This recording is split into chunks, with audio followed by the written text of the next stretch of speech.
Hi, it's Paolo from Glenville Telling Jewellery, and on today's episode I wanted to talk about how to tap into that emotional element when the retailer is selling gold. So there's 8 points to this, and I wanted to do this in a two-part series because I didn't want it to go too long.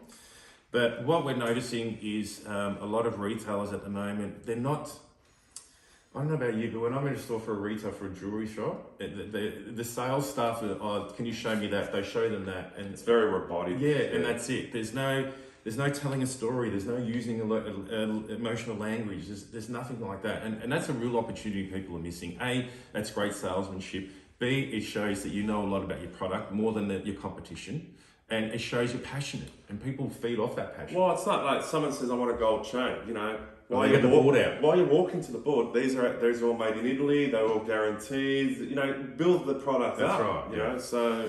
All right, so I'll go through there's 8 steps. I'll go through 4 on this video and 4 on the next video. So I'll get started very quickly. So the first one is tell the story. And this is so imperative because you can tell the story differently than your competitor. And that gives you a point of difference. Yeah. You know, jewelry has a rich history. It's culturally significant by telling the story behind a piece of jewelry. So this was made in Italy, or this was made by our master jeweler in which have over 25 years experience, yeah. or this has directly come out of a factory in Florence, or something like that. You start to build the emotional attachment to it. Of course. You know, and it helps customers connect with the piece on a deeper level, and that's imperative. You know, it's like I was at a long time ago, I was in a shop and in Melbourne CBD, and she had this ring that she had for years. It was a beautiful blue, I can't remember the stone, it was quite unique. A gentleman had come in, they just had a baby, and they were 2 doctors, and she goes, I like that ring, blah, blah, blah. And the emotional attachment was, and believe it or not, the blue color of the stone was the same color as their new baby's eyes. And she bought it on the spot, right? And I saw the cert because the lady showed me the cert. Yeah. It was years old. She couldn't get rid of it.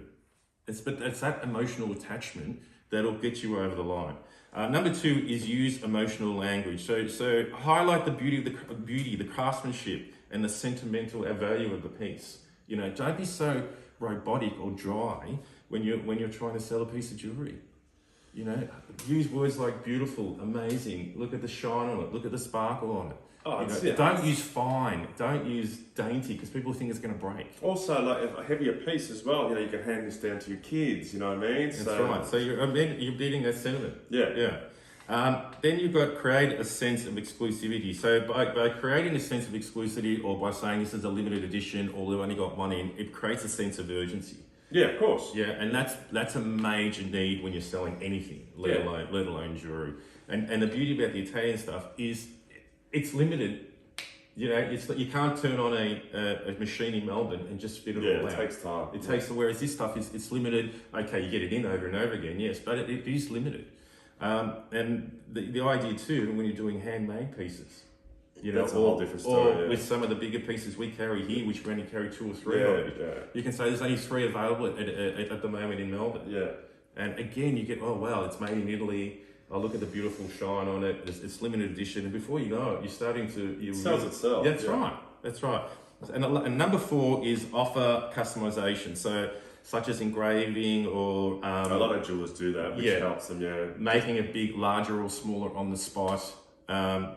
Different things like that. Maybe an odd length that you can get in. Providing services. Yeah. And so things like that, they're all emotional elements that you can use when selling jewelry. All right, so they're the 4. I'll do another video on the next 4 on our next video, and then hopefully you can begin to understand what elements are needed when selling jewelry, but on an emotional side. All right, guys, ciao for now. Ciao.